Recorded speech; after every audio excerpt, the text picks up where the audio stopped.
லக்னத்திற்கு 12ஆம் அதிபதி 4ஆம் அதிபதியுடன் சம்பந்தப்பட்டால் மாட மாளிகைகள் கட்டுவாங்க. அந்த 12ஆம் இடத்து புத்தி வரலாம், அல்லது அங்கே நின்றவர்களுடைய தசா புத்தி வரலாம், அல்லது பார்த்தவர் சேர்ந்தவர் வரலாம். 12ஆம் இடம் சம்பந்தப்பட்டால் மாட மாளிகைகள் கட்டுவாங்க. ஏன்னு கேட்டிங்கன்னா, ஒரு இடத்திலிருந்து லக்னத்திலிருந்து 9ஆம் இடம் பாக்கியஸ்தானம்னு சொல்கிறோம் இல்லைங்களா, அதை அடிப்படையாக வைத்து இந்த 4ஆம் இடத்துக்கு 9ஆம் இடமாக 12ஆம் இடம் வருவதனால் அவர்களுக்கு நற்காரியங்கள் செய்யலாம்.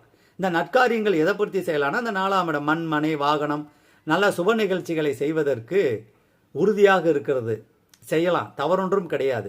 ஆதாரம் புலிப்பாணி பாடல் இருக்குது. எனவே 12ஆம் இடம் விரயம் என்றாலும் கூட அந்த விரயம் எப்படி பாக்கிய விரயமாக மாறும், சுப விரயமாக மாறும் என்பதை RMS அஸ்ட்ரோ அகாடமி பாடத்திட்டத்தில் வச்சிருக்கிறோம், மூலநூல் ஆதாரத்தின்படி.